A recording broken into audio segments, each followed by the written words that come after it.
예, 안녕하십니까. 예, 만나서 반갑습니다. 제가 불자님들께 늘 드리는 이야기가 있어요. 세월이 무상함을 알아야 된다. 무엇이 무상해요? 세월이 무상해요. 제가 이런 얘기 왜 하는지 아시겠죠? 찬바람이 불어요. 유명한 노래 있잖아요. 찬바람이 불면 누가 떠난 줄 아세요? 내가 떠난 줄 아세요. 그게 괜히 나온 말이 아니에요. 찬바람 불 때 사찰에 재가 늘어요. 왜일까요? 환절기 때 보통 많이들 떠나세요. 그래서 재가 많이 들어와요. 환절기 찬바람 불 때쯤. 그래서 엊그저께만 하더라도 더워가지고 조금만 걸어도 땀이 뻘뻘 났는데 벌써 무슨 바람이 부는구나?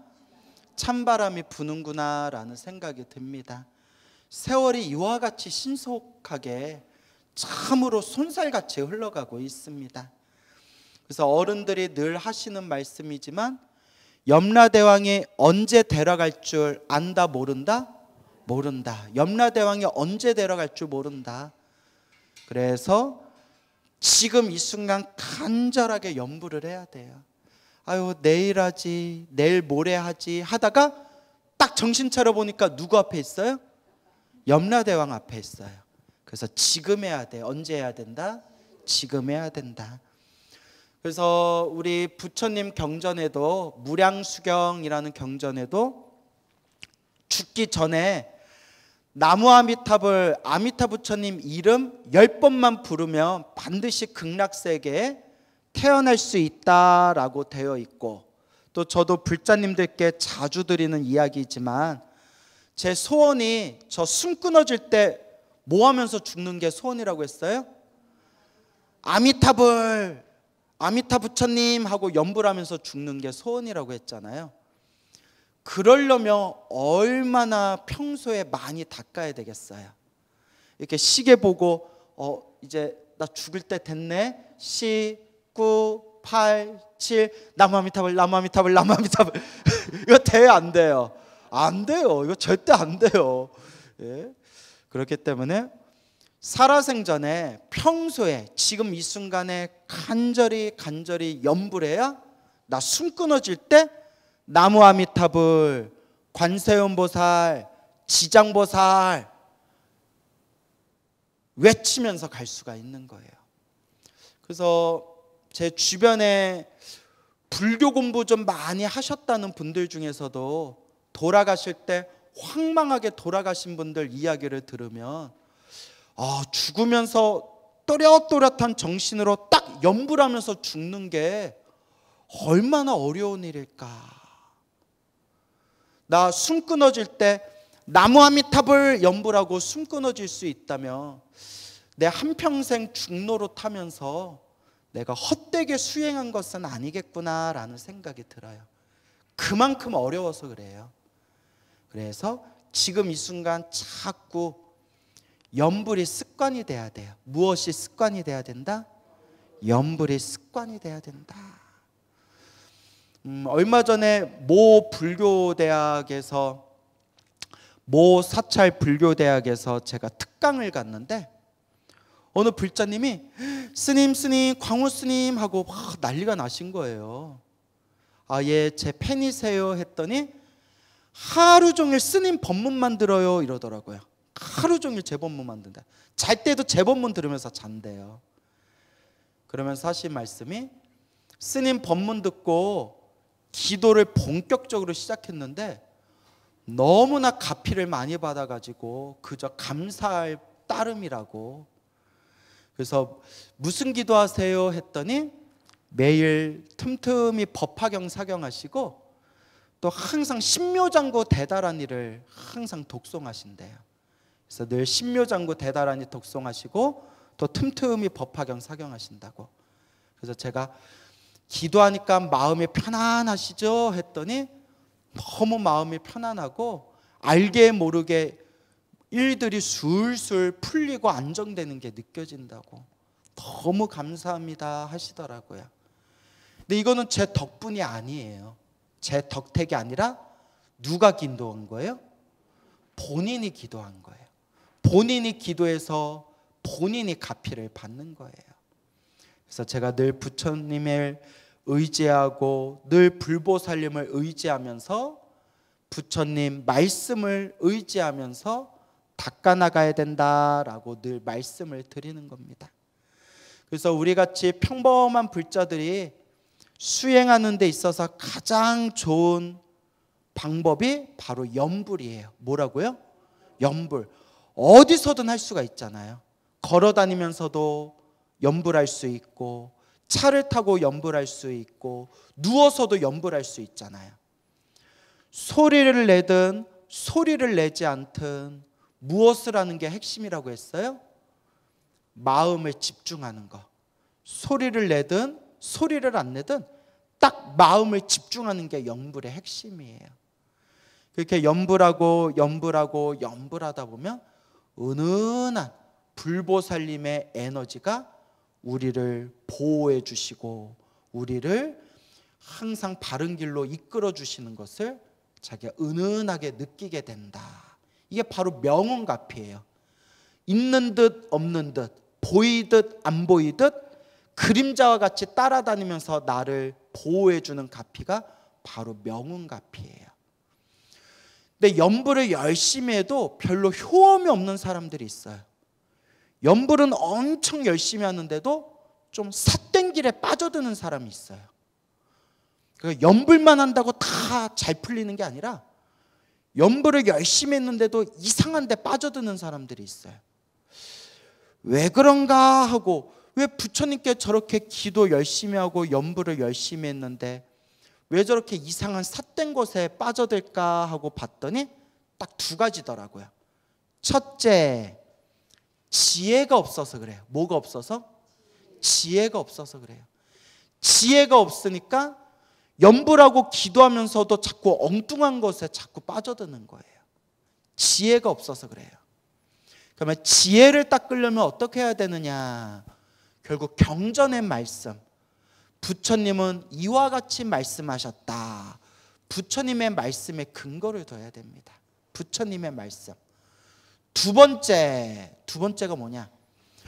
욕심이 많고 마음을 잘 못 써서 그래요. 욕심이 많으니까 내 눈을 가리고요. 마음을 잘 못 쓰니까 염불하더라도 부처님의 자비 광명을 받는 데 있어서 자꾸 장애가 생기는 거예요.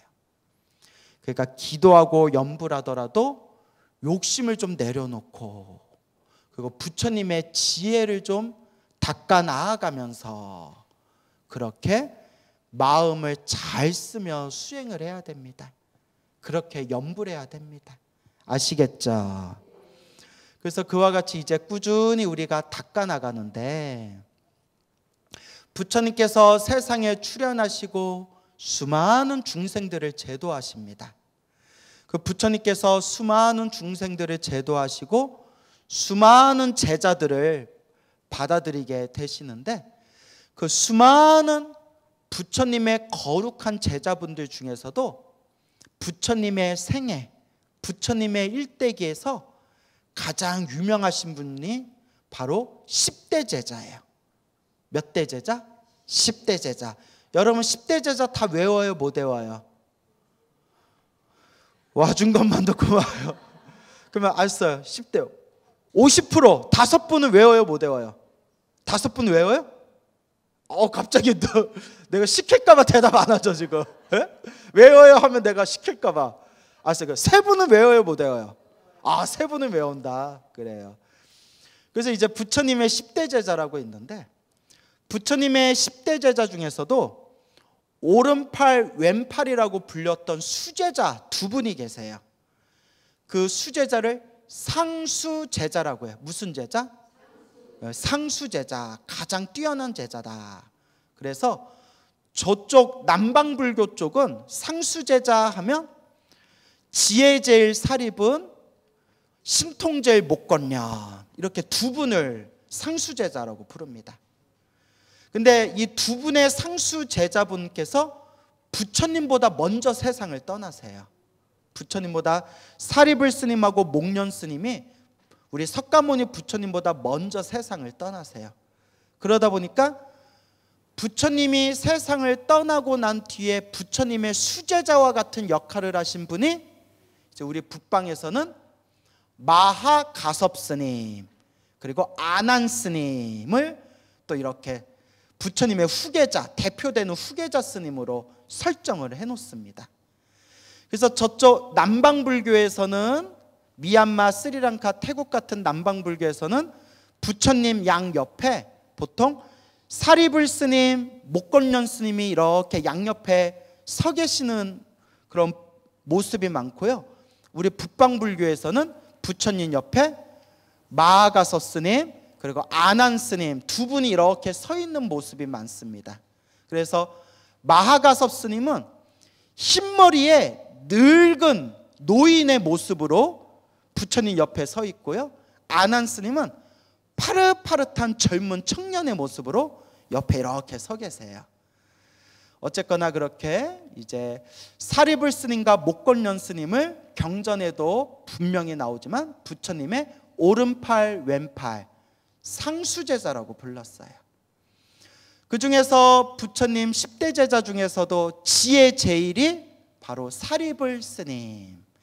그래서 여러분 반야심경 읽을 때 사리자시 제법공상 사리자라고 나오죠. 사리자가 사리불 스님을 뜻하는 거예요. 절에 오래 다녔는데도 모르는 분들이 계시더라고요. 여러분 다 알고 계셨죠? 예. 아니요? 괜찮아요. 와준 것만도 고마워요.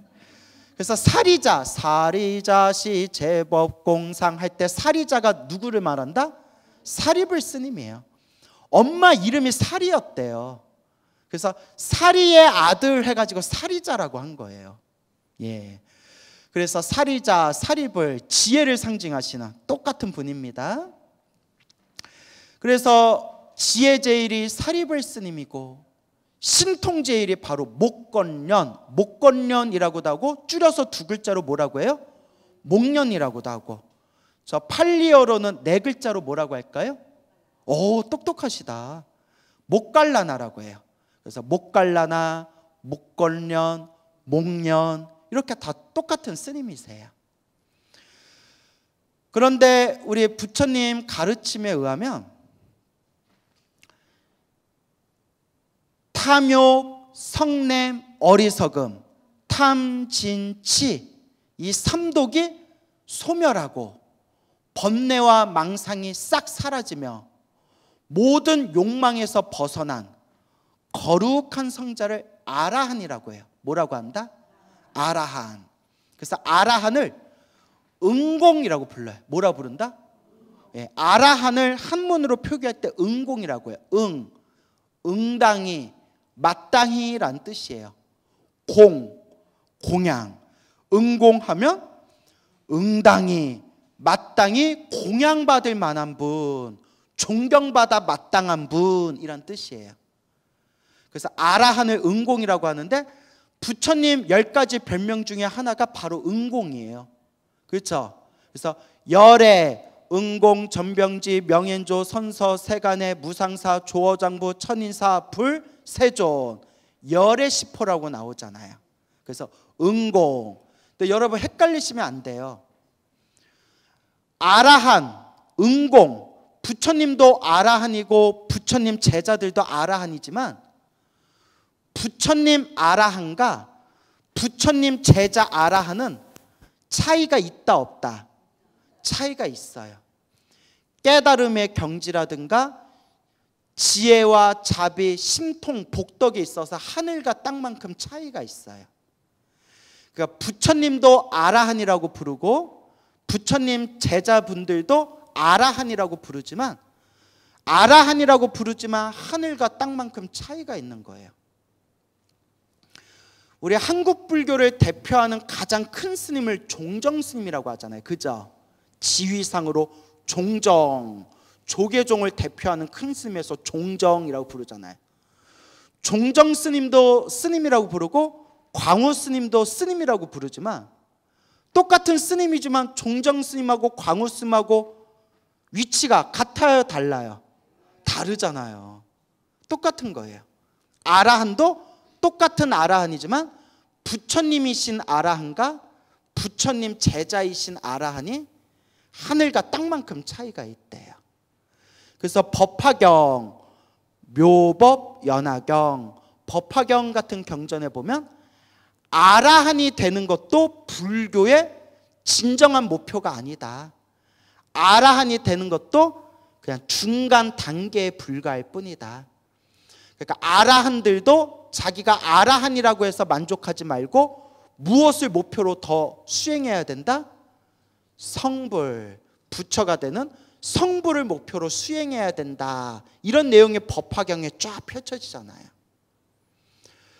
그래서 법화경에도 이런 구절이 나와요. 부처님의 지혜제일인 제자이신 사리불 스님, 지혜제일 사리불 스님이 계시는데, 이 헤아릴 수 없는 세계에 수많은 사람들이, 헤아릴 수 없는 숫자의 수많은 사람들이 사리불과 똑같은 지혜를 가지고 있어서 헤아릴 수 없는 그 수많은 사람들이 사리불 스님과 똑같은 지혜로 아무리 고민하고 아무리 사유하고 아무리 지혜를 모아도 부처님의 뜻을 다 헤아릴 수가 있다 없다? 부처님의 뜻을 헤아릴 수가 없다. 그만큼 부처님의 깨달음은 심오하다. 이런 내용이 이제 법화경에 나오잖아요. 그죠? 그래서 아라한들도 여러분 똑같이 거룩한 성자고 윤회에서 벗어나신 분들이지만 복이 많은 아라한이 있고요, 복이 없는 아라한이 있대요. 설법을 잘하는 아라한도 있고 설법을 못하는 아라한도 있대요. 신통이 있는 아라한도 있고 신통이 없는 아라한도 있대요. 왜냐? 전생부터 닦았던 공덕의 힘이 다르대요. 무엇의 힘이 다르다? 공덕의 힘이 다르다. 그러면 완벽하게 모든 공덕을 완성하신 유일한 분은 바로 누구실까요? 오직 부처님. 그래서 따라해 보세요. 이미 제가 여러 번 설명을 드렸지만 중요한 거라서 계속 따라해 보라고 하는 거예요. 원만구조. 따라해 보세요. 예, 원만구조. 우리 성격, 저 사람 성격이 참 원만해라는 표현 있죠. 근데 불교에서 원만이라는 뜻은 완전한이란 뜻이에요. 원만, 완전한이란 뜻이에요. 불교에서 원만하다라고 할 때는. 구족은 갖추었다라는 뜻이에요. 원만구족하면 어떻게 갖추었다? 완전히, 완벽하게 갖추셨다. 그래서 원만구족은 오직 누구밖에 없어요? 사립을 목건련 마가서 아니에요. 오직 부처님만이 원만구족하대요. 그리고 원만구족해지기 위해서 닦고 있는, 성불하기 위해서 수행하는 거룩하신 분들을 보살이라고 부르는 거예요. 알겠죠? 예. 그래서 이와 같이 원만구족하신 분은 오직 부처님밖에 안 계시다. 그래서 우리의 대승불교의 목표는 성불이에요. 그래서 절에 있다 보면 또 요새 유독 그런 사람들이 또 많이 나타나는 것 같은데, 아마 옛날에도 많았지만 요새는 유튜브라는 게 있어가지고 그런 사람들이 많이 활동하는 게 눈에 보여서 그러나 봐요. 제가 이제 불교 강의, 큰 스님들 법문 이렇게 유튜브를 보다 보면 알고리즘이 이렇게 떠요. 그죠? 내가 자주 보는 거와 연결돼서 알고리즘이 이렇게 이제 뜨거든요. 그러다 보면 내가 깨달았다, 내가 깨쳤다라고 주장하는 사람들이 나오더라고요. 아무리 봐도 눈빛이 정상이 아닌데 맞죠? 맞아요. 눈빛이 정상이 아니고 얼굴도 막 심통과 막 욕심이 덕지덕지 붙어있는데 내가 깨달았다 뭐 이래요. 그러면서 막 염불하고 기도하고 절하고 공덕 닦는 분들을 막 비웃더라고요. 내가 깨달았다. 여러분, 그런 깨달음은 진짜 깨달음이 아니에요. 대승불교에서 말하는 깨달음은 성불이에요. 원망 구조. 모든 게 완벽한 원망 구조기 대승불교에서 말하는 깨달음. 이것을 따라해 보세요. 무상, 정등, 정각. 무상, 정등, 정각. 무상, 위 없고, 정등, 바르고 평등하고, 정각, 바른 깨달음.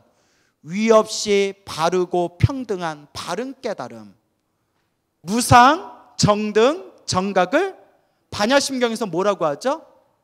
안욕따라 삼약 삼보리라고 하는 거예요. 뭐라고 한다? 안욕따라 삼약 삼보리. 오직 부처님의 깨달음이에요. 아라한의 깨달음도 아니고 보살의 깨달음도 아니고 오직 누구의 깨달음? 부처님만의 깨달음. 완전한 위 없는 깨달음을 안욕따라 삼약 삼보리라고 하고, 경전에 분명히 나오지만 안욕따라 삼약 삼보리 완전한 부처님의 깨달음을 얻으려면 육바라미를 완성해야 돼요. 무슨 바람이? 마음만 깨친다고 내가 부처다 하는 게 아니라 누가 봐도 원망 구조, 지혜와 복덕과 신통과 자비를 원망 구조 완전히 갖추었을 때 그걸 안욕따라 삼약 삼보리라고 해요. 이건 제 얘기가 아니에요, 여러분. 하나도 제가 지어낸 얘기가 아니에요. 다 어디에 나오는 얘기예요? 경전에 나오는 이야기예요. 근데 내가 깨달았다 하는 사람들 보면 그냥 공부하다가 그냥 머리가 한번 맑아지거나 뭐 하나 딱 하고 뭐 하나 좀 아르마리 하나 생긴 것 같고 내가 깨달았다 하는 사람들이 많아요. 그래서 옛날에도 그런 착각도인들이 많았대요. 근데 불교, 대승불교에서 말하는 깨달음은 원망 구조, 그러니까 안욕따라 삼약 삼보리 원망 구족을 얻기 위해서는 육바라미를 완성해야 되고, 육바라미를 완성하는 게 하나의 수행도 소홀히 하지 않고 절도 하고 염불도 하고 기도도 하고 참선도 하고 보시도 하고 하면서 원만하게 금음달이 보름달로 둥글둥글 보름달이 되듯이 원만하게 닦아야 돼요. 알겠죠? 그게 원만 구족이에요. 근데 요새 이상해요. 지가 깨쳤다는 사람들이 너무 많아요. 그래서 여러분, 이런 시절일수록 누구의 말씀을 의지해야 된다? 부처님 말씀을 의지해야 돼요. 알겠죠? 그 살다 별 기괴한 소리까지 들었어요. 지가 미륵부처래요. 용화대불 해가지고 자기가 미륵부처래요. 와, 미치고 팔짝 뛰겠더라고요. 그리고 자기가 부처님을 천도했대요. 죽으면 무간지옥이에요. 아니, 얼굴이라도 맑고 깨끗하면 내가 헷갈리겠어요. 아니, 부처님도 형상에 집착하지 말라 금강경에 나오잖아요. 근데 얼굴이라도 좀 맑고 깨끗하고 눈이 평화롭게 보인다면 신도들이 헷갈릴만 하겠는데 얼굴도 덕지덕지 탁하게 생겨가지고, 근데 자기가 미륵부처래요. 미치고 팔짝 뛰는 거죠. 그래서 여러분, 제가 25년 동안 중노릇을 해오면서 느낀 게, 내가 깨쳤다라고 자기 입으로 자랑하는 사람일수록 제대로 된 사람 봤다 못 봤다? 못 봤어요. 정말 못 봤어요. 제가 하는 얘기가 아니라 선배 스님들이 하시는 얘기예요. 정말 못 봤어요. 그래서 이런 시대일수록 마음을 겸허하게 겸손하게 마음을 갖고 누구의 말씀을 의지해라? 부처님 말씀. 부처님 말씀을 의지하시기 바랍니다. 알겠죠? 우리가 겸손해야 돼요. 나 깨달았다 하는 사람들한테 물어보고 싶어요. 정말 깨달았으면, 진정한 깨달음이면 탐욕과 성냄과 어리석음이 있습니까? 없습니까? 정말 깨달았으면 탐욕과 성냄과 어리석음이 없어야죠. 그렇죠? 나 탐욕과 성냄과 어리석음이 없어 라고 하면 귀싸대기부터 날려야 돼요. 화를 내면 뭐라고 하면 돼요? 아니, 성냄이 없다면서 왜 화를 내세요? 그런데 정말 잘 찾는 사람들이 있어요. 그럴 때 당신이 가진 재산을 다 나한테 주시오. 당신 집문서를 나한테 주시오. 아니, 왜요? 아니, 탐욕이 없다는데 왜 못 줘요? 여러분, 아라함만 돼도 아무런 욕심이 없는 무직자에게 경지래요. 깨달았다는데, 자기가 부처라는데 왜 집을 나한테 못 줘요? 아직 뭐가 남았다는 거예요? 욕심이 아직 남아있다는 거죠. 뭔 얘기인지 알겠죠? 제가 조금 말을 과하게 한 부분도 있겠지만 그만큼 깨달음을 쉽게 보면 안 된다는 거예요.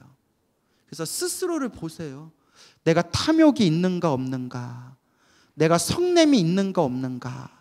내가 어리석음이 있는가 없는가? 있다면 아직 깨달은 게 아니에요. 그래서 성철 스님이 하도 자기가 깨달았다라는 사람들이 하도 찾아오니까 딱 하신 말씀이 자기를 바로 봅시다. 자기를 바로 봅시다. 그 말씀을 하셨대잖아요. 자기를 좀 똑바로 봐라. 나한테 찾아와서 스님 저 깨달았습니다 라는 말 하지 말고 정말 깨달았는지 안 깨달았는지 알려면 자기 마음을 봐라. 이렇게 이야기하셨다는 거예요. 알겠죠? 그래서 자기 자신을 잘 바라봐야 돼요. 그래서 우리의 대승불교의 깨달음은 아라한이 되는 것도 아니고 수다원, 사다함, 아나함, 아라한, 아라한이 되는 것도 아니에요. 하지만 여러분, 아라한을 무시하면 돼요, 안 돼요? 안 돼. 아라한도 거룩하신 성자예요. 아라한도 모든 번뇌와 욕망을 벗어나고 탐진치 삼독이 없으시고 생사윤회에서 벗어나신 거룩한 성자예요. 그래서 우리는 아라한을 공경해야 돼요. 응공, 마땅히 공양받을 만한 분, 존경받아 마땅한 분이란 뜻이에요. 그래서 우리가 아라한을 모셔놓은 법당을 따로 지어놓잖아요. 그게 무슨 전이에요? 나한전. 그 또 다른 말로 나한전이라고도 하고 또 다른 말로 무슨 전이라고도 하는지 아세요? 아시는 분? 응징전. 응징전. 참진자예요. 마땅히 참된 분들, 응당 참된 분들. 그래서 응징전이라고도 불러요. 알겠죠? 예. 그래서 아라한들을 우리가 공경해야 되지만 아라한이 되는 것도 대승불교의 진정한 목표가 아니에요. 그러면 대승불교의 진정한 목표가 뭐냐? 법화경에 분명히 나오잖아요. 성불, 부처님과 똑같은 위없는 깨달음을 얻는 것. 그게 바로 불교의 진정한 목표다라고 법화경에 나오잖아요. 그리고 대승경전이라 왕이라고 불리우는 법화경에서도 분명히 뭐라고 얘기했냐면 안욕따라 삼미와 상불이 성불하기 위해서는 무엇을 닦아야 된다? 육바라밀을 닦아야 된다라고 나오잖아요. 그래서 법화경에 보면 이런 구절 나오잖아요. 성문, 아라한이 되고자 하는 사람에게는 사성제, 사제법, 사성제를 설하시고 열반에 들어가게끔 하시고 벽지불, 이걸 이제 우리가 영각, 독각이라고도 해요. 영각, 독각, 벽지불이 되고자 하는 사람에게는 12인연법을 설하시고 보살, 성불하기 위해서 수행하는 보살을 위해서는 무엇을 설하신다? 육바라밀을 설하시고 안욕따라 삼맥 삼보리를 얻어서 성일체종지, 일체종지를 완성하게끔 해주신다. 일체종지는 모든 걸 다 꿰뚫어 보는 지혜를 일체종지라고 해요. 그래서 마음만 깨치면 부처다. 맞아요. 저는 그걸 부정하지 않아요. 마음만 깨치면 부처다. 맞는데, 이론상으로 맞는데 옛날부터 큰 스님들이 하신 말씀이에요. 마음만 깨쳐서 부처된 사람을 봤다 못 봤다? 못 봤다. 마음이 본래 부처기 때문에 마음만 깨치면 부처다. 맞긴 맞지만 그건 이론일 뿐이고 석가모니 부처님처럼 원망 구조, 완벽한 존재가 되기 위해서는 어떻게 해야 된다? 마음을 깨치되 육바라밀을 완성해야 된다 라고 이야기하시는 거예요. 알겠죠? 그래서 우리가 경전의 말씀을 근거로 두면 헷갈리지가 않아요. 경전에 이와 같이 말씀하셨다. 어떤 분들이 이런 얘기를 해요. 뭐 천도제가 효과가 있냐 없냐, 49제가 효과가 있냐 없냐, 영가가 있냐 없냐, 윤회가 있냐 없냐. 지장경 말씀을 믿으면 하나도 헷갈릴 게 없어요. 무슨 말인지 알겠죠? 지장경에 나오잖아요. 죽은 뒤에 영가들의 세계에 대해서 나오고 불보살님의 가피에 의해서 영가들이 천도되는 얘기가 나오고 자기가 지은 업보 따라서 다음 생 윤회하면서 수없는 업보를 받는 모습이 나오잖아요. 그러면 어떤 사람들이 이런 얘기해요. 어떤 사람이나 혹 어떤 스님들 중에서, 이상한 스님들 중에서 지장경은 뻥카다 이렇게 얘기하는 분이 있어요. 뻥이다. 지장경이 뻥이래.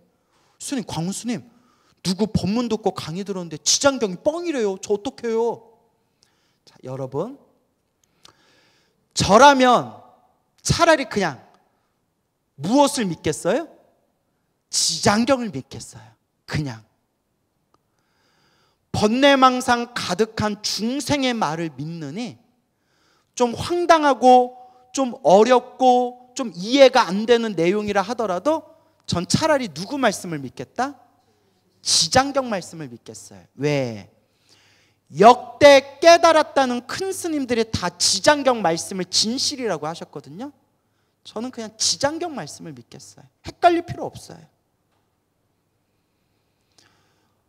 어느 번뇌망상 가득한 중생이 금강경을 비방한다면 헷갈릴 필요 없이 저는 그냥 금강경 말씀을 믿겠어요.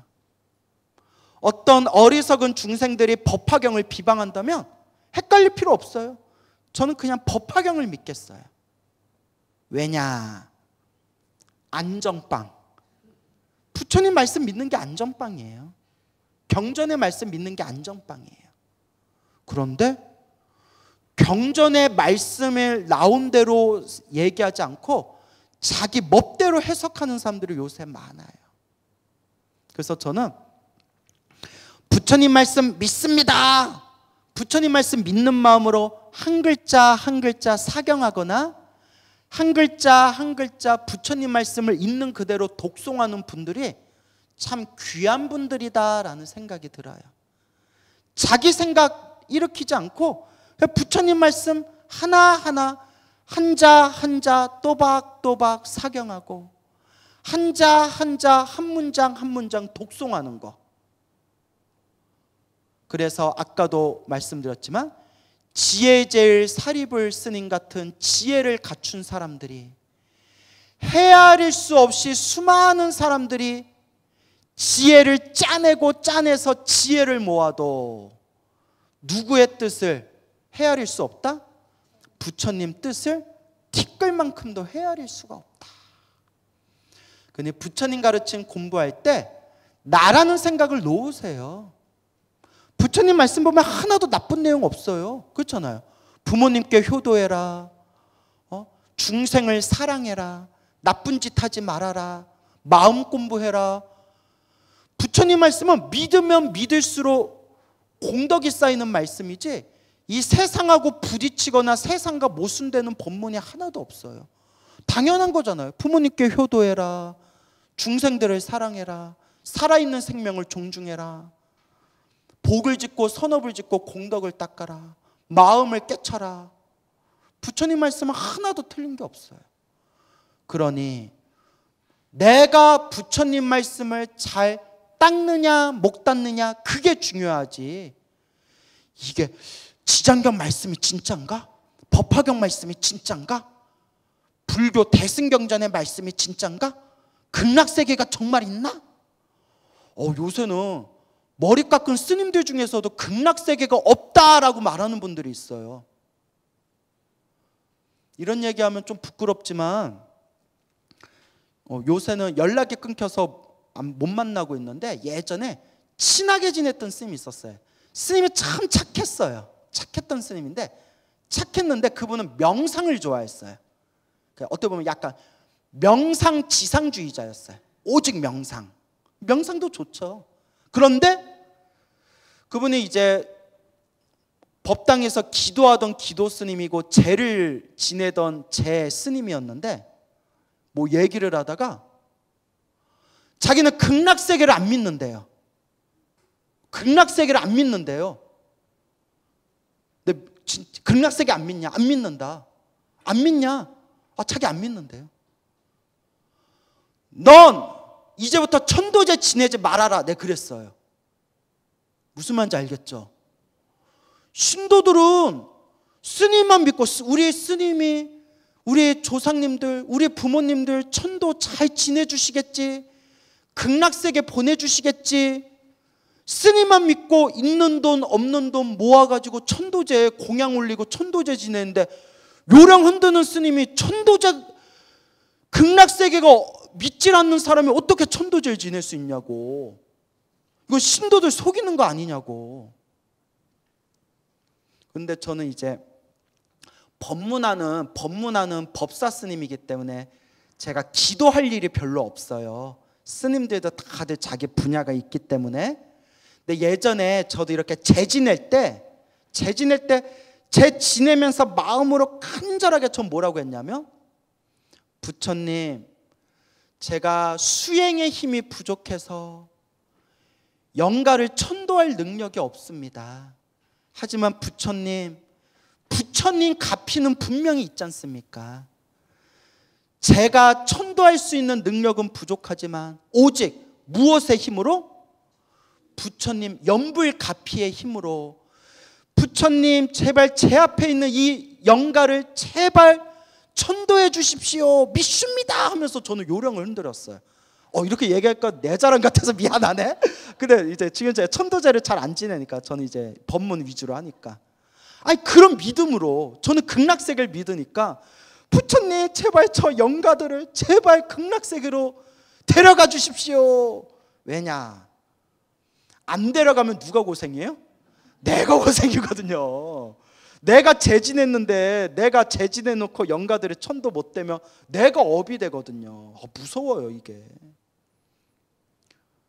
스님은 이제 재진하지 말라고. 제가 그렇게 당당하게 얘기할 수 있었던 이유가, 그 스님이 싸움을 못하게 생겼어요. 싸움 잘하게 생겼어요. 나 그런 얘기 했다 안 했다? 그러니까 속으로 궁시렁 붙어도 내가 크게 맞을 것 같지는 않더라고요. 그래서 자신 있게 얘기했죠. 그럴 거면 죄 지내지 말라고. 머리 깎은 스님들이, 극락세계를 안 믿는 분들이 극락세계는 없다 이렇게 강요하는 분들이 있더라니까요. 쏘스라치게 놀랐어요. 아미타경, 무량수경, 광무량수불경에도 분명히 극락세계가 있다고 나오고, 화엄경, 법화경에도 분명히 극락세계가 있다고 나오는데, 원효대사도 극락세계가 있다고 하셨고, 의상대사도 극락세계에 있다고 하셨고, 역대 큰 스님들이 다 극락세계가 있다고 깨달은 분들이 다 얘기하셨는데, 뭐가 잘나서 자기는 얼마나 큰 깨달음을 얻어서 극락세계를 부정하냐는 거예요. 부처님은 자기가 보셨대요. 내가 봤다. 경전에 나와요. 당신이 보셨대요, 극락세계를. 아미타 부처님이 법장비구였을 때 만드신 극락세계를 당신이 다 꿰뚫어 보시고, 너무나 좋은 세계고 극락세계만 태어나면 중생이 성불할 수 있는 성불대학교이기 때문에 우리 중생들한테 권유하신 거예요. 극락세계 태어나라. 극락세계 태어나라. 이보다 좋은 세계가 없구나. 근데 자기들은 보지도 않고 머리로 따져보니까 왠지 믿음이 안 가. 정말 있을까? 그러면 모른다고 해야 돼요. 뭐라고요? 솔직히 저는 모르겠습니다. 그럼 거짓말이 아니에요. 모른다는데 뭐 어떡해요? 그런데 내가 모르면 모른다고 해야지 없습니다, 그거 다 지어낸 이야기입니다 해버리면, 만약 진짜 극락세계가 있다면 없습니다 라고 얘기한 사람들은 다 엄청난 구업을 짓게 되는 거예요. 뭔 얘기인지 아시겠죠? 제가 약간 오버했나요? 그래서 요새같이 부처님의 법이 쇠퇴하는 말법 시대는 오직 부처님 말씀을 근거로 둬야 돼요. 그래서 제가 우리 불자님들한테 늘 드리는 이야기지만, 광우 스님 말도 100% 믿으면 안 돼요. 알겠죠? 그리고 저도 강의하다 보면 저도 틀릴 때가 많아요. 공부하고 하다 보면 내가 잘못 생각할 때도 있었구나라는 게 느껴질 때가 있어요. 물론 공부할수록 그런 게 이제 줄어들고는 있지만 불교 공부는 끝이 없어요. 그러니까 광우 스님 말도 100% 믿지 말고 스님들 법문을 징검다리로 삼되 결국 여러분들 무엇을 의지해야 된다? 부처님 말씀. 그래서 제가 스님 부처님 말씀이 너무 많은데 딱 이거다라고, 이것만이라도 의지해라 라는 경전이 있습니까 하면 제가 많이 당부드리는 게, 초보불자는 지장경을 많이 의지하고, 왜냐면 지장경이 기초경전이에요 여러분. 기초경전. 인과 업보의 무서움, 불보살님의 원력, 모든 중생을 제도하겠다는 지장보살님의 자비, 이제 우리가 이런 걸 배워야 된다는 거예요. 그래서 초보불자는 지장경에 나와 있는 내용을 많이 의지하고, 마지막에는, 이건 제 얘기 아니라 큰 스님들 하신 말씀이 법화경으로 들어가야 된다. 무슨 경? 법화경. 모든 중생이 다 성불하게 될 것이다 라는 법화경. 그래서 제가 늘 지장경, 법화경을 많이 의지하셔라.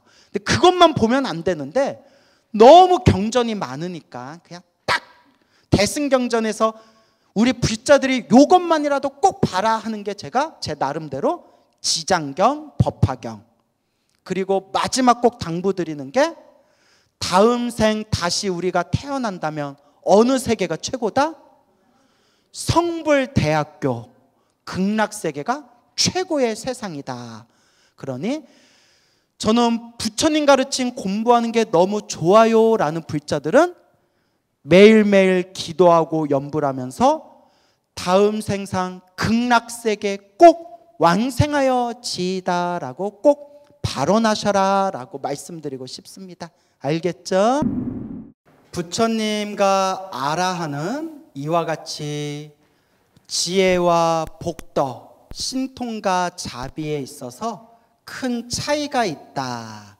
그래서 법화경이나 그런 우리 대승경전에서는 수행의 목표를 아라한으로 두지 않고, 물론 아라한은 공경받아 마땅한 거룩한 성자지만 아라한조차도 목표로 두지 않고 오직 무엇하는 것을 목표로 둔다?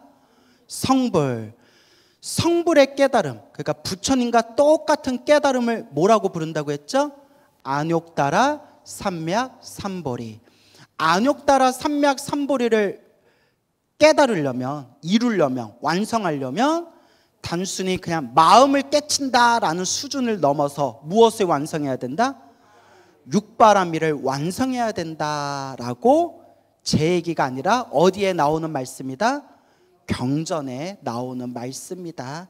그런 걸 이제 우리가 머릿속에 정리를 해두면 좋겠죠.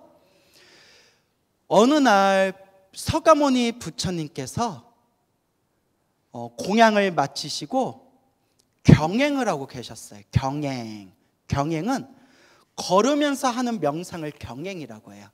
우리가 산책, 산행이라고 표현하면 그냥 걷는 게 목표고요. 경행이라고 하면 걷는 게 목표가 아니라 걸으면서 명상하는 거예요. 그러니까 가만히 앉아있으면 졸음이 오거나 소화가 안 되니까 걸으면서 마음 챙김을 하는 것을 경행이라고 해요. 그래서 그렇게 부처님께서 숲에 경행을 하실 때 뒤에 지혜제일 사리불 스님께서 그 서가모니 부처님 뒤를 따라 병행을 하는데 저 하늘에 비둘기가 있었대요. 비둘기가 독수리에 쫓겨가지고 다급한 나머지 숲으로 슉 들어와서 딱 멈췄는데, 딱 멈췄을 때 서가모니 부처님이 지나가는 발걸음에 서가모니 부처님 그림자에 딱 앉았대요. 그림자. 부처님의 그림자일지언정 비둘기의 마음이 너무나 평화롭고 평온하고 그 축생인 비둘기일망정 부처님의 그 그림자 안에 딱 앉아 있는데 엄청난 그런 즐거움을 느꼈답니다. 그림자조차도, 부처님의 그림자조차도. 그때 부처님께서 발걸음을 싹 옮기시다가 뒤에 따라오던 사리불 스님의 몸이 지나가면서 사리불 스님 몸뚱아리의 그림자가 비둘기에 딱 닿는 순간 비둘기가 화들짝 놀라면서 파다닥거리면서 놀라더래요. 저는 이 마음 알아요.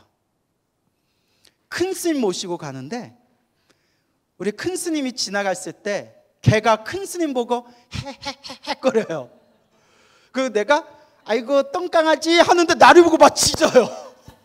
그 기분 되게 안 좋아요. 이씨 나만 짖고 있어 이씨.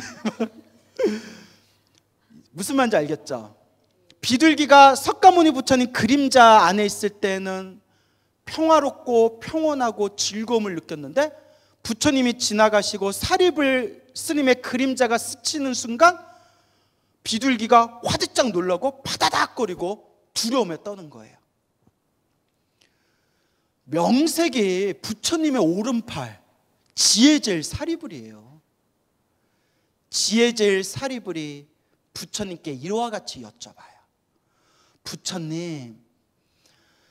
부처님은 너무나 위대하신 분이고 부처님께서는 아무런 흠이 없는 완전 무결한 위대하신 분인 위대하신 스승님이시고 저도 나름대로 탐욕과 성냄과 어리석음이 사라진 아라한입니다. 저도 나름 지혜제일이라고 불리우는 아라한입니다.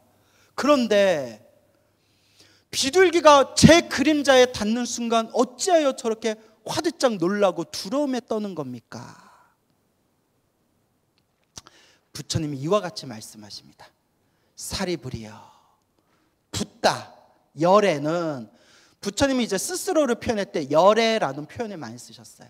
열애는 수없는 억겁의 과거 전생에서부터 모든 공덕을 닦고 완성했기 때문에 더 이상 습기가 없다라고 표현하십니다. 따라해보세요. 습기.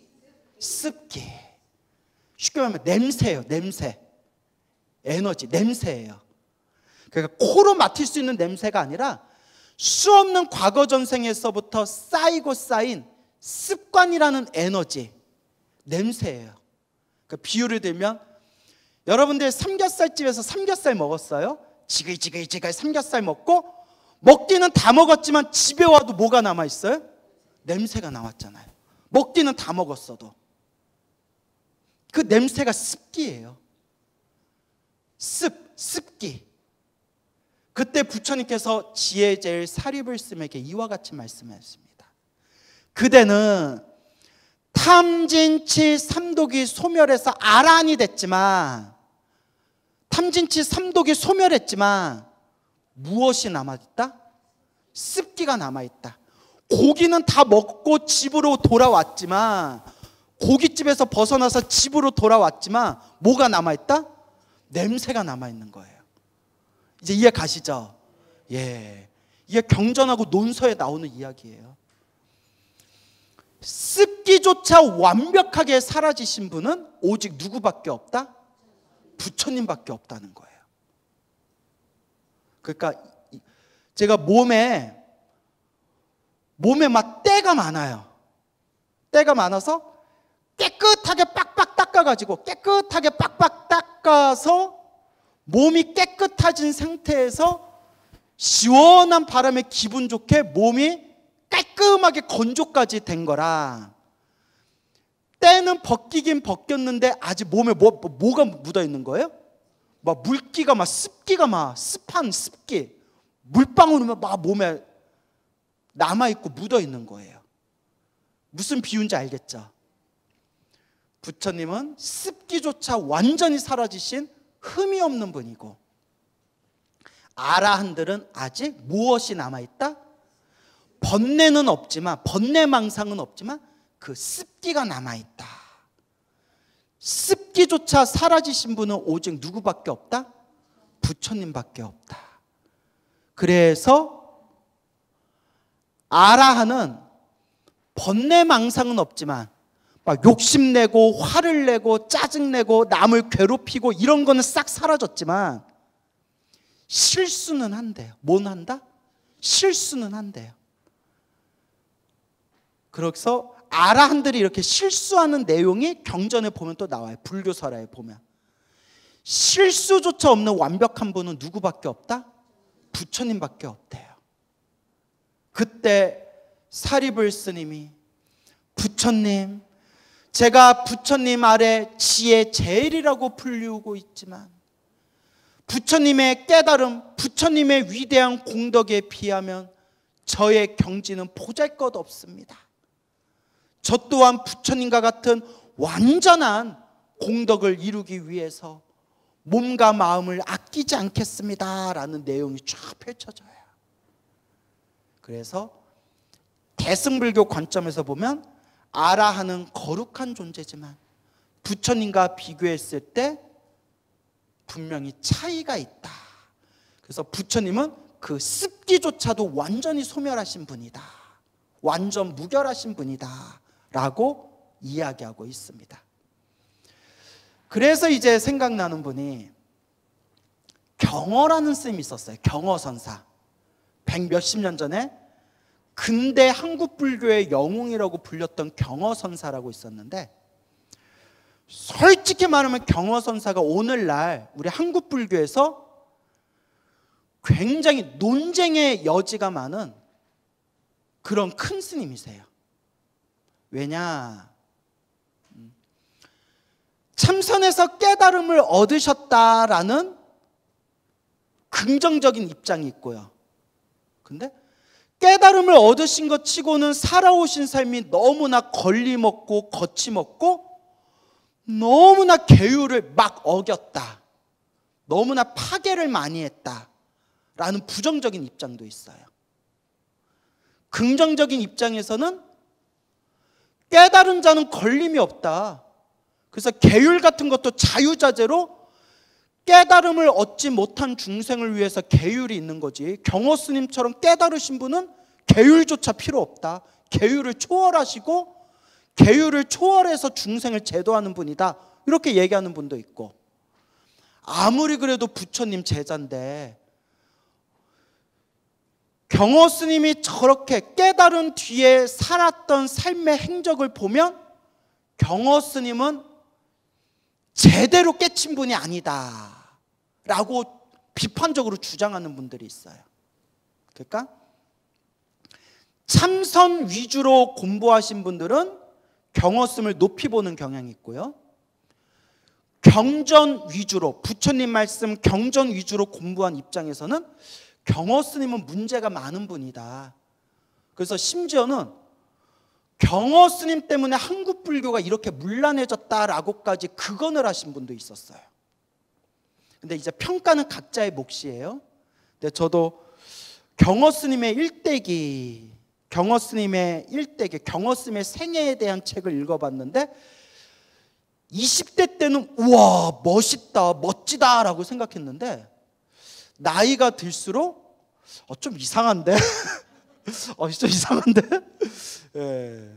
근데 이거는 이제 각자의 몫이에요. 알겠죠? 경어 스님 일대기에 이런 내용이 나와요. 어느 큰 사찰에서 이렇게 이제 주석하셨을 때 매일 술과 고기가 없으면 하룻밤 잠도 제대로 못 주무실 정도로 술하고 고기를 너무 좋아하시는 거예요. 막 여자하고 썸씽이 있었다는 얘기도 있고, 예, 그 경허슨 일대기에 보면 자세히 나와요. 예, 제가 뭐 여기서 이렇게 좀 얘기하기 뭐하고요. 판단은 각자의 몫이에요. 예, 제가 뭐라고 얘기하기가 어렵네요. 그래서 이제 절에서 술, 고기 막 먹다 보니까 그때 아주 계율을 잘 지키러 유명한 대율사 스님, 경전, 특히 화엄경의 대가였다는, 화엄경을 깊이 연구한 율사 스님이 어디 부처님 도량에서 이 무슨 짓거리냐 하고 경허스님을 딱 찾아갔대요. 이게 뭐하는 짓이요 하고 소리를 냅다 지르니까 경허스님이 그대가 화엄경을 깊이 공부했다는데 내 질문에 대답을 한다면 내가 무릎 꿇고 사죄하겠어. 오, 이제 이걸 법거량이라고 해요. 법거량. 한 방망이 딱 이제 내리 찍는 거예요. 내 질문에 답을 옳게 한다면 내가 무릎 꿇고 사죄하겠어. 화엄경이라면 내가 눈을 감고도 내 화엄경을 내가 강의할 수가 있어. 질문해 보시오 했더니 경허스님이 뭐라고 질문했냐면 화엄경 80권봉 화엄경에 수많은 품들이 있는데 무슨 품, 세주묘원품, 열애수량품, 무슨 품 있잖아요. 갑자기 술잔이 딱 들면서 이거는 몇 제품이요? 하고 질문을 한 거예요. 이게 깊이가 있어요. 화엄 사상이 모든 게 다 화엄이다, 모든 게 두두무물, 눈앞에 보이는 모든 현상이 다 부처님 법이다 라고 가르치거든요. 그러니까 내가 마시고 있는 술, 고기, 이 술잔도 부처님 법 아니냐, 근데 이 술잔이 몇 제품이냐 하고 딱 물어본 거예요. 여기서 나 같으면 그냥 엎어버렸을 거예요. 입만 살아가지고 하면서 엎어버렸을 텐데 화엄경 그 강사 스님께서 스님의 그 깊은 뜻을 내가 헤아릴 수가 없습니다 하고 그 율사 스님이 사죄를 하고 책에서는 율사 스님이 매일 술하고 고기를 갖다 줬대요. 큰 스님이라고. 옛날에 좀 그런 게 있었다. 그래서 내가 아이고 걸렸어. 미끼에 걸려버렸구나. 근데 이제 제가 얘기하려는 게 이거예요. 제가 얘기하려는 게 그 율사 스님이 경허스님한테 이렇게 여쭤봤대요. 스님께서는 참선을 해서 깨달음을 얻은 분이라고 소문을 들었는데, 스님은 깨달음을 얻은 분이라고 하는데 깨달음을 얻었다는 분이 왜 이렇게 막행막식 하십니까? 그런 질문할 수 있죠. 왜 이렇게 막행막식을 하십니까? 깨달았다는 분이. 딱 경허스님이 이렇게 얘기하셨대. 이게 아주 유명한 말이에요. 바다에 바람이 불면 뭐가 몰아치죠? 파도가 몰아치죠.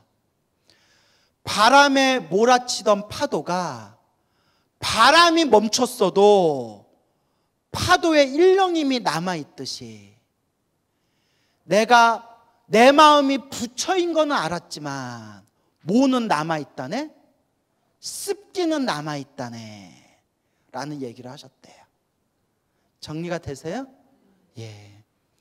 그러니까 내가 참선해서 마음이 부처인 건 알겠는데 요 중생으로 살아왔던 그 습기가 남아있어가지고 요걸 아직 내가 다 닦지를 못했다, 뭐 이렇게 해석할 수가 있겠죠. 그래서 옛날부터 보조진울, 보조국사 스님도 하신 말씀이 도노점수라고 해서 내가 부처인 건 단박에 깨달았지만 점수, 아직 중생의 습관이 남아있기 때문에 점점 닦아야 된다. 마음이 부처인 건 알았지만 실제 행동, 언행은 또 점점 닦아나가야 된다라는 도노 점수를 주장하셨죠.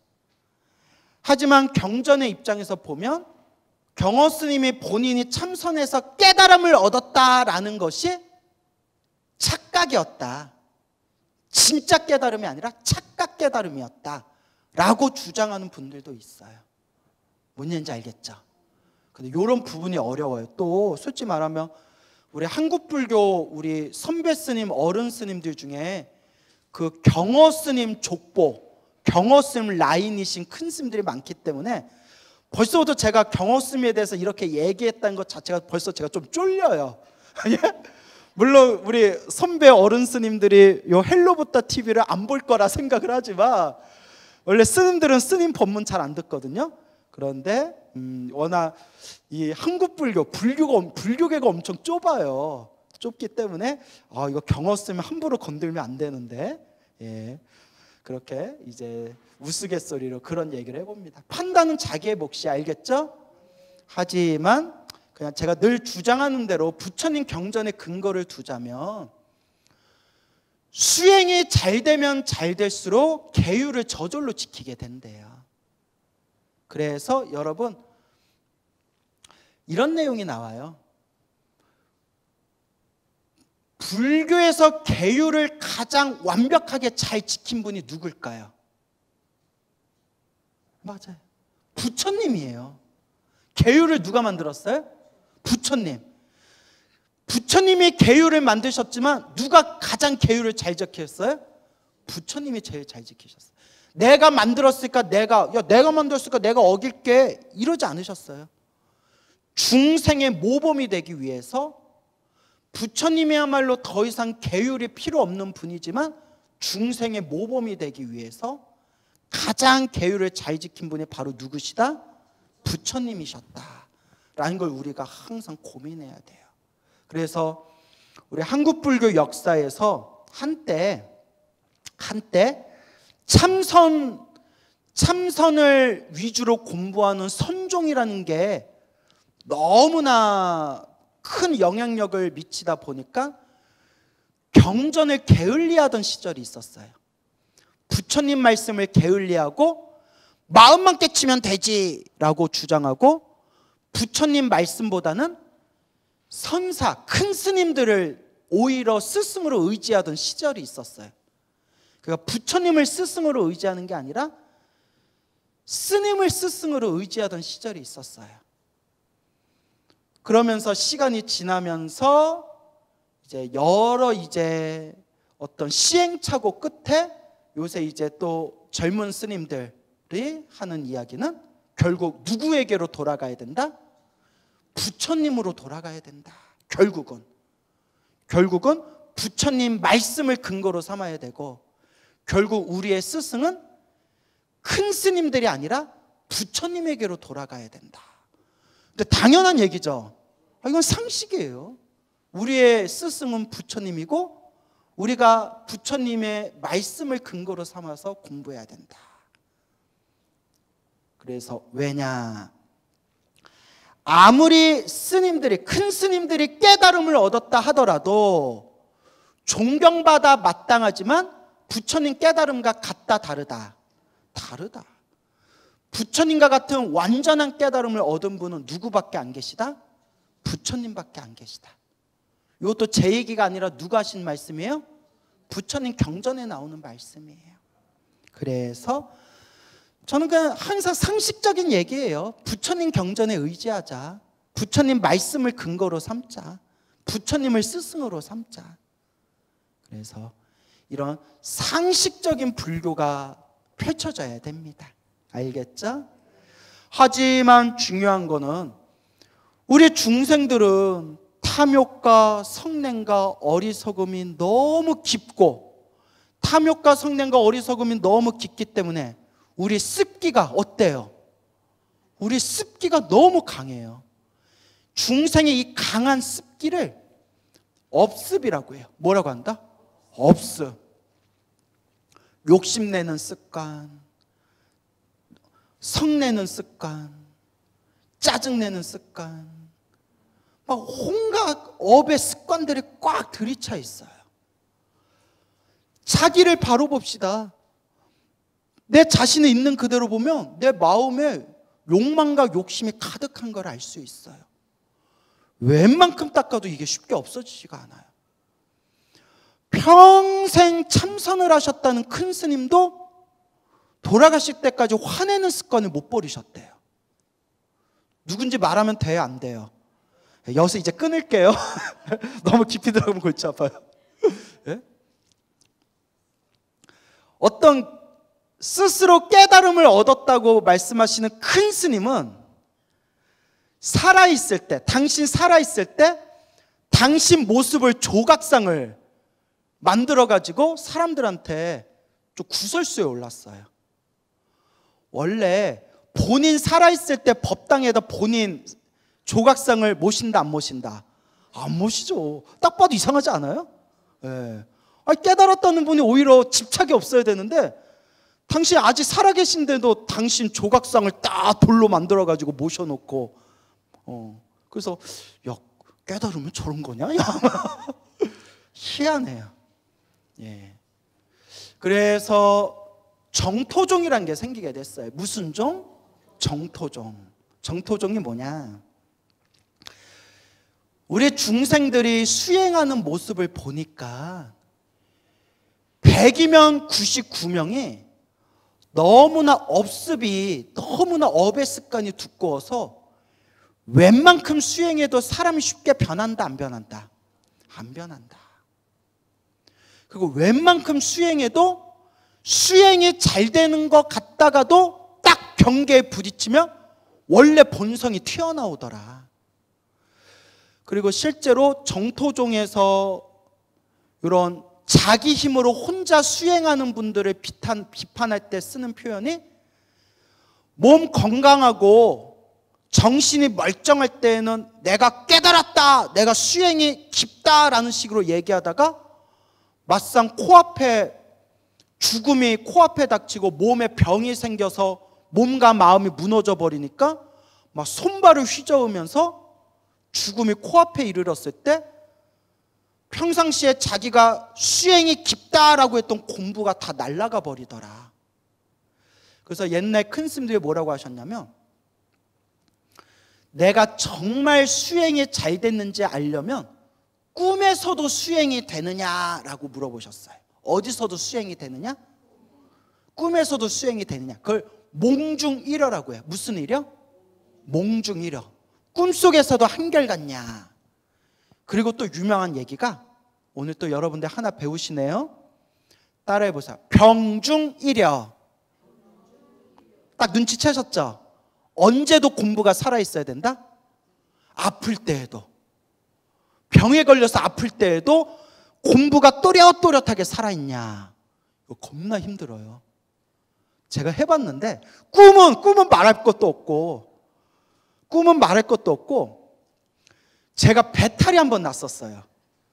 예? 무슨 기름기를 잘못 먹었는지 꾸르륵 하고 배탈이 나는데 그 장이 막 꼬이는 느낌 있잖아요. 위하고 장이 꼬이는 느낌. 그냥 촤라라라라 쏟는 게 아니라 들었네 갑자기. 촤라라 이렇게 쏟아내는 게 아니라 막 장이 막 꼬여요.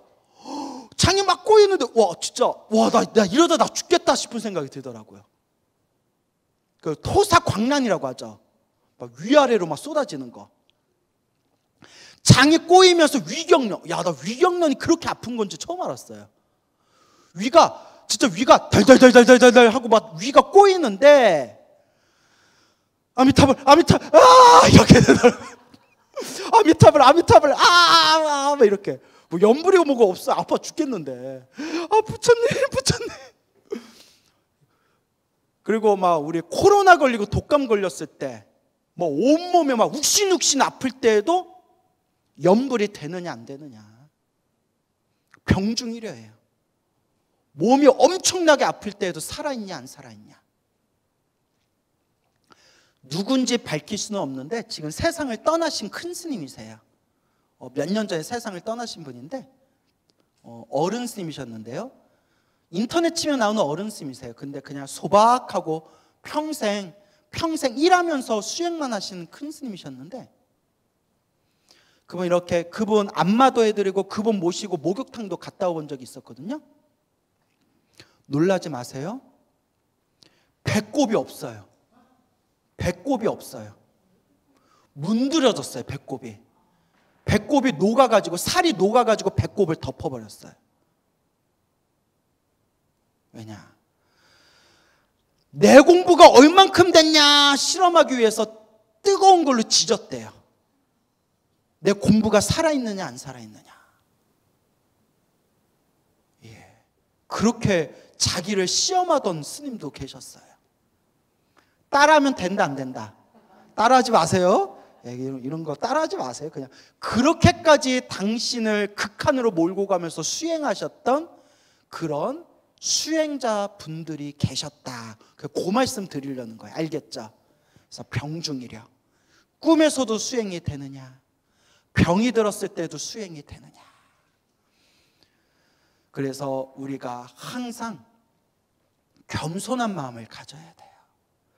정토종에서 바라보니까 그래서 정토종이 생긴 거예요. 야, 멀쩡하게 몸이 건강할 때에는 나 깨달았다, 나 공부가 깊다 하더니 막 몸에 병이 오고 막 정신줄 놓았을 때는 손발을 막 휘젓더라.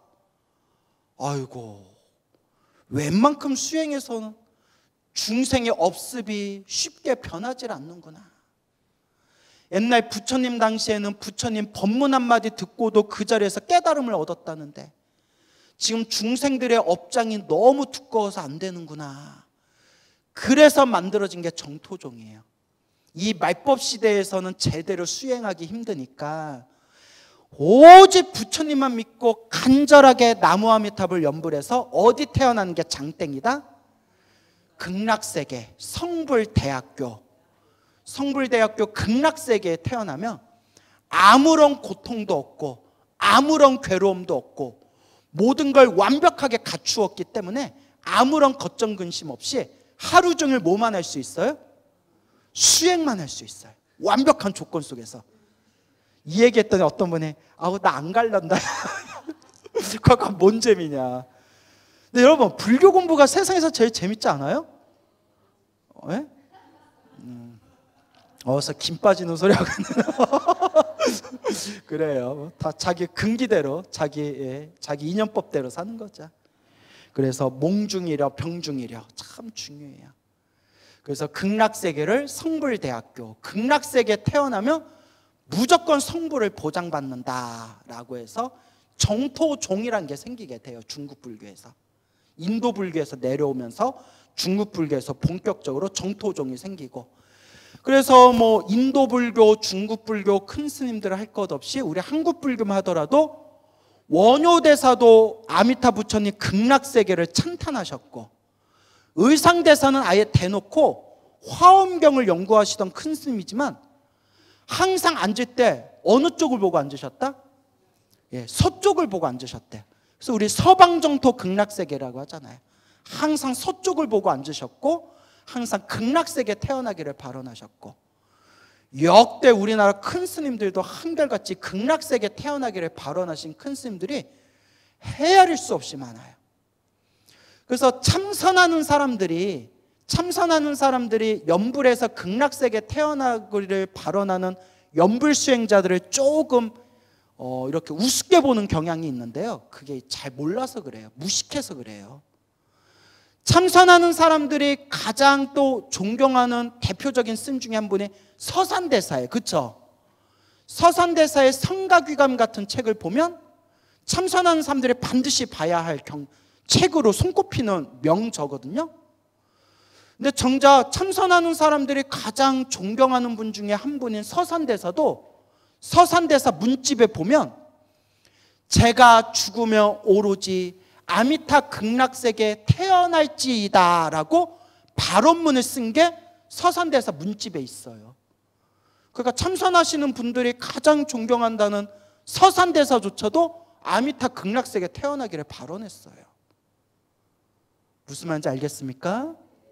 그러니까 연불수행, 그러니까 아미타 부처님 극락세계에 태어나는 이 연불 정토수행은 아주 이 말법시대, 너무나 이 업장이 두꺼운 우리 이 말법시대 가장 소중한 가르침 중에 하나예요. 어떤 분이 이런 얘기 하시더라고요. 스님, 근데 연불한다고 연불했는데 극락세계 못 태어나면 어떡합니까? 그렇죠? 정말 연불 열심히 했으면 극락세계 태어날 것이고, 옛날 큰 스님들이 뭐라고 했냐면 염불한 사람들은 혹 한 생각 잘못 일으켜서 극락세계 못 태어났다 하더라도 이미 염불한 공덕은 남아있다.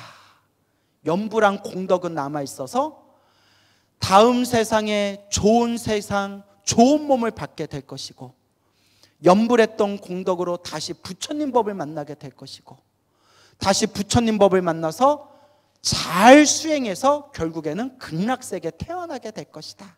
그러니 극락세계에 내가 태어날 수 있나 없나 고민하지 말고 염불하면서 부처님과 인연을 맺어라 라고 간곡하게 얘기하신 겁니다.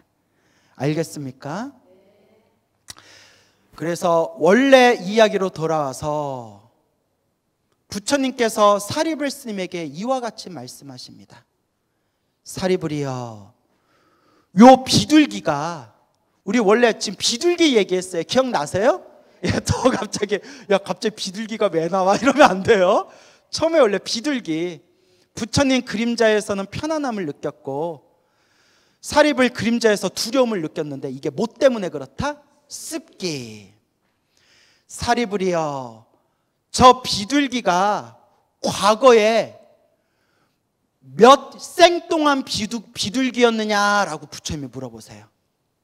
그러니까 사리불 스님이 자신의 신통력으로 비둘기의 전생을 봤더니 8만 대겁 전에 비둘기였어요. 8만 대겁이면 헤아릴 수 없는 시간 동안. 근데 사리불 스님도 신통의 힘이 부족해서 8만 대겁 그 전까지는 또 본다 못 본다? 못 보는 거예요. 부처님, 제가 볼 수 있는 게 8만 대겁까지만 볼 수 있는데 8만 대겁 전에도 비둘기였습니다. 징하다. 그죠? 이 비둘기가 언제까지 비둘기겠느냐? 사리불 스님이 비둘기의 다음 생을 꿰뚫어 봤는데 역시 언제까지 볼 수 있어요?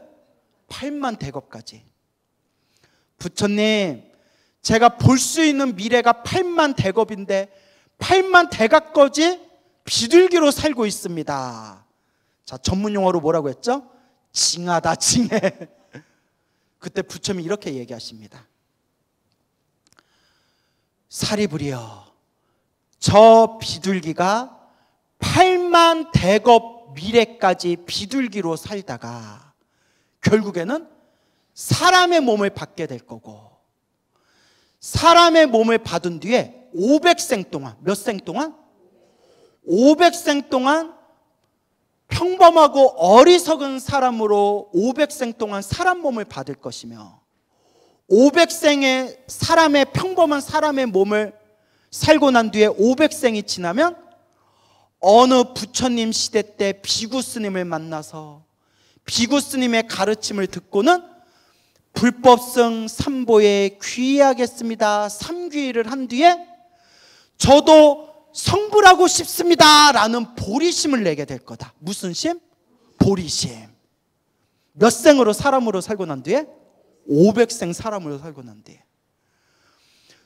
저도 성불하고 싶습니다 라는 마음을 일으킨 그 공덕의 힘으로 태어날 때마다 사람으로 태어나되 불자로 태어나게 될 것이다. 무엇으로? 불자로 태어나고 불자로 태어나면서 부처님 가르침과 인연을 맺게 되면서 결국 미래 세상에 저 비둘기도 부처님으로 성불하게 될 것이다. 부처님은 이것까지 다 꿰뚫어 보고 있느니라 라는 내용이 나옵니다. 부처님이 얼마나 대단한 분인지 알겠죠? 비둘기도 미래 세상에 결국 부처님 법을 만난 인연으로 성불한다고 했으니 우리도 성불할 수 있겠죠? 우리 한 몇 생 남은 것 같아요? 어느 세월에? 그래서 여러분, 법화경에서 분명히 말씀하셨습니다. 부처님 가르침과 인연을 맺은 중생은 미래 세상 성불을 반드시 보장받게 되느니라. 그러니 지금 같은 마음으로 꾸준히 부처님 말씀 의지하면서 닦아나가시기 바랍니다. 성불하세요.